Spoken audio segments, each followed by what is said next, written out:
Hello, my name is Lynn Donovan, and I'm the theologian in residence at St. Andrews in Picton.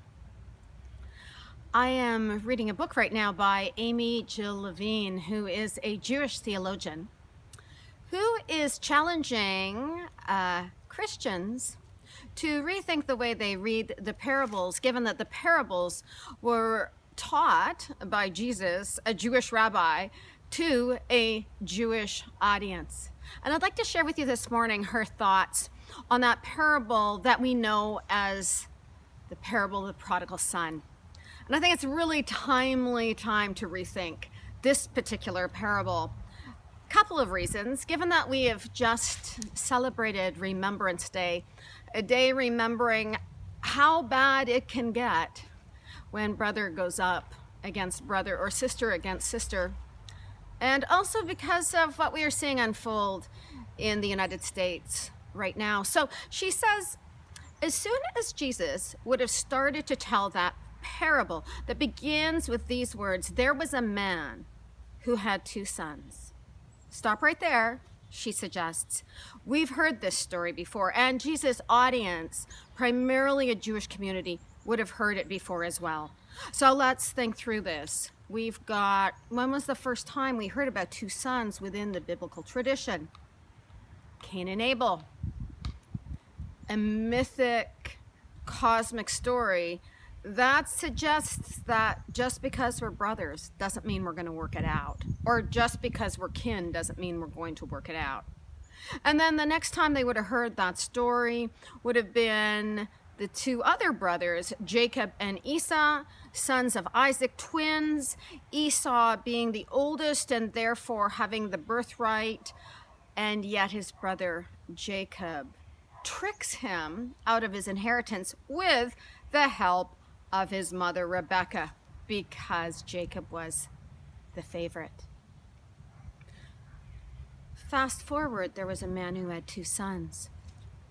And just to refamiliarize yourself with the story, the younger son asks for the father to hand over his share of the inheritance. He heads off and he blows the whole lot. Wine, woman, song, booze, gambling, you name it. In the meantime, the older brother is hard at work on the farm. The younger brother, hitting a wall, recognizing that he's gone through all of his money and has nowhere to go, decides that maybe dad will at least give him a job in his mercy, and so decides to head home. And the father, we are told in this parable, seeing him coming from a distance, runs toward him, grabs him, embraces him, and directs the servants to throw a party for this son who had been lost from him. The party is well underway and the older brother is nowhere in sight, and so the father goes and seeks out the older brother who is in the fields working, and the older brother is livid. Those of us who can relate to the older brother character can completely understand that. Like, what the heck, man? Like, this younger son shows up, he's a good for nothing, he's gone through so much money, and you're throwing him a party? And look, I've been working for you all of these years, like, since when did you ever throw me a party? And the father is kind of beside himself and says, but everything I have is yours, and that has always been the case. And Amy Jill Levine challenges us, suggesting don't allegorize this parable, you know, the father is God and the older brother. Don't do that, she said. It's much more basic than that. And at the end, she suggests that this is a parable about families. And this big light bulb went off in my head when she said that, and I went, yeah, I get that.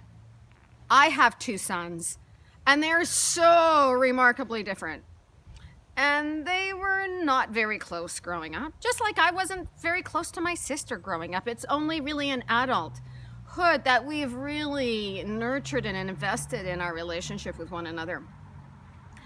I trust that the same will be true as my two sons grow further into adulthood. And then I thought, at the same time it's about family, it's bigger than family, right? So we have these two brothers.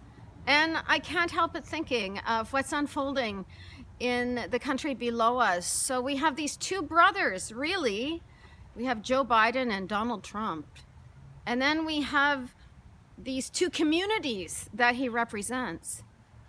And then you think to yourself, wow, how many situations around the world, how many are close to us where two people in the same family are constantly at one another, sabotaging one another, demonizing one another in the same family. How much more challenging, suggests Amy Jill Levine, is it for those of us in the human family to be restored to one another? And so the prayer of the Father, and those of us who are parents, we understand this. More than anything else, we just want our children to be reconciled to one another and reconciled to us. And so as we move through the end of this November 2020, never seen before season, let us consider how we might go deeper into our own ability to be gracious and forgiving and big-hearted, recognizing that what this parable suggests more than anything else is that human relationships in some circumstances are really, really tough. And when they go really bad, it can have much larger implications.